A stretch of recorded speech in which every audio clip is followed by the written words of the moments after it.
بركة وفقد موجع. Negeri ini demi kemerdekaan. Berapa banyak darah habaib tercecerkan demi merdekanya Indonesia. Baca itu sejarah. Berapa banyak habaib yang mati demi NKRI. Para habaib adalah para pejuang. Mereka adalah para pahlawan. Mereka orang-orang yang mulia. Mereka orang-orang yang gak takut apapun. Mereka orang-orang yang gak butuh apapun. Jangan lupakan jasa mereka. Mereka adalah yang menyebabkan bumi ini menjadi aman. Bumi ini menjadi aman kalau mereka itu ada di bumi ini. Karena wujudnya mereka, adanya mereka, bumi ini aman. Mestinya udah gempa 20 skala Richter. Di kampung itu kok ada Habib, nggak jadi itu. Betul. Betul. Mestinya udah porak-poranda. Di kampung itu kok ada Habib, nggak jadi itu. Ada bempernya. Dikurangin sama Allah tekanannya. Suhunya dikurangin. Makanya kalau bangsa ini mau aman, kampung kita mau aman, kota kita mau aman, jangan jauhi habaib. Jangan musuhin anak cucu Nabi.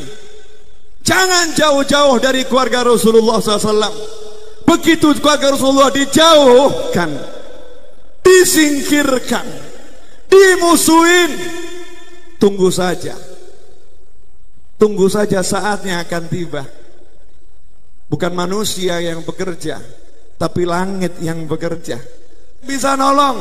Jadi kalau udah Habibnya nggak dihargain, nanti jenengan punya kiai-kiainya nggak dihargain, tunggu saja, bangsa ini akan gonjang-ganjing, bangsa ini akan buruk, bangsa ini akan rusak. Kenapa? Masyarakatnya nggak hormat kepada orang-orang yang dicintai Allah Subhanahu wa ta'ala. Alhamdulillah itu belum terjadi dan semoga tidak pernah terjadi. Coba kita lihat nih, dari dulu orang diajarin cinta sama habaib. Itu pelajaran wajib. Jadi kalau sekarang ada ustadz, ada ulama ngajarin Anda nggak cinta sama Habib, udah tinggalkan, ganti ustadz yang lain. Banyak ustadz. Agak bodoh nggak apa-apa. Bodoh tapi cinta Habib tuh pinter. Pinter nggak cinta Habib berarti bodoh. Gampang loh. Loh nggak enak yang ngomong Habib, nggak enak toh. Masuk Habib ngomong begini.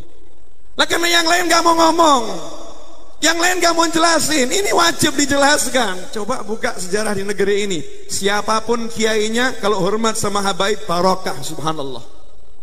Dan gak mungkin derajatnya semakin rendah, semakin dimuliakan, semakin disebut-sebut. Gak mungkin dilupakan. Kenapa? Karena sifatnya anak cucu Rasulullah SAW tidak pernah pengen menonjolkan diri.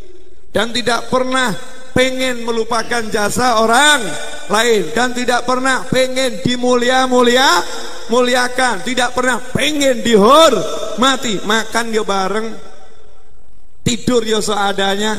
Tuh contoh tuh Habib tuh di pojok tuh. Ini sederhana, nyantai, nggak ada Habib minta dipuji dimuliakan, nggak ada. Itu fitnah. Orang-orang yang gak suka ngomong Habib tuh minta dimuliakan, Habib minta disanjung, Habib minta dipuji. Kamu salah milih Habib, atau kamu salah lihat Habib. Belum tentu orang itu Habib, belum tentu. Tanya dulu nasabnya bener atau enggak. Oh sekarang kan banyak ngaku. Kadang yang di tengah jalan itu operasi nyegat-nyegat, ternyata terbukti 2 tahun nyamar jadi polisi, ya kan ya. Ternyata bukan polisi, kan masuk berita nih 2 tahun ya nyamar jadi polisi, pakai seragam polisi, ternyata bukan polisi gadungan.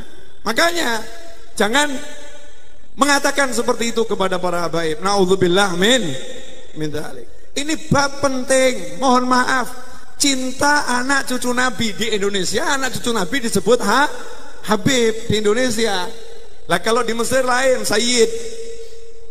Ya di Mekah, di Madinah disebut Syarif, beda lagi sebutannya Syarif. Makanya nanti kalau kita baca kitab-kitab kuno, itu cari sebutan Habib nggak ketemu. Syarifan min auladin Nabi SAW, seorang syarif, anak cucu Nabi Muhammad Sallallahu Alaihi Wasallam. Nah ini anak cucu Rasulullah, ini memang apa bedanya atau dengan yang lain? Beda, memang nggak sama. Mohon maaf, memang beda, nggak sama. Orang harus ngerti bedanya di mana. Zatnya berbeda. Maksudnya zat itu bagaimana? Cetakan aslinya, bahan dasarnya beda.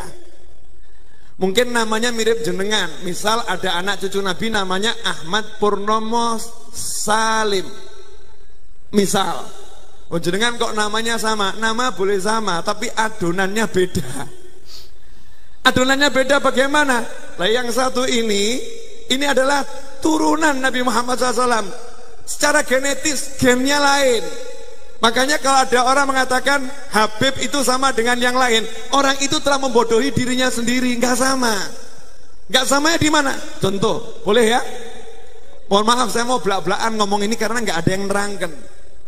Betul tak betul? Minim orang nerangkan. Sebetulnya nggak pantas saya nerangkan. Seharusnya yang nerangkan yang lain. Ya, mestinya Gus yang nerangkan. Mestinya Gus yang nerangkan, bukan saya, tapi Gusnya nggak nerangkan, jadi terpaksa saya nerangkan. Saya wakili ya Gus ya. Sekarang saya mau nanya, jenengan manusia atau bukan manusia? Halo, jenengan manusia atau bukan manusia? Manusia. Ada seorang kiai. Nah, ada Habib yang tinggal di pesantren kiai tersebut. Cucu Nabi, cucu yang ke-37, keturunan ke-37. Kiainya ini kelihatan hormat, ngeladeni, ngelayani, padahal Habibnya beling.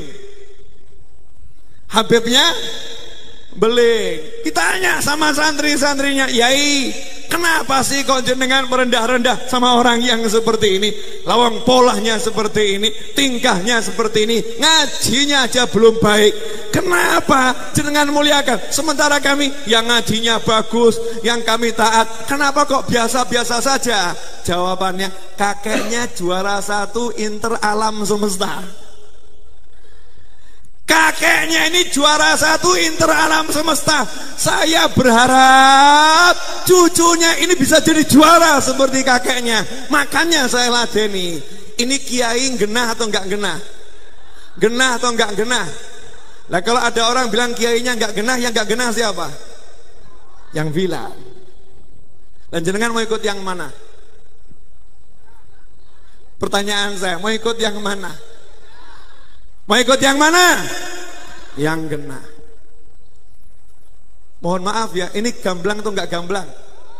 Gamblang atau enggak gamblang? Lah kita ini butuh enggak sama anak cucu Nabi? Islam ini butuh. Karena darah Nabi ada di situ. Kalau mengatakan darah enggak ada manfaatnya, naudzubillah min dzalik.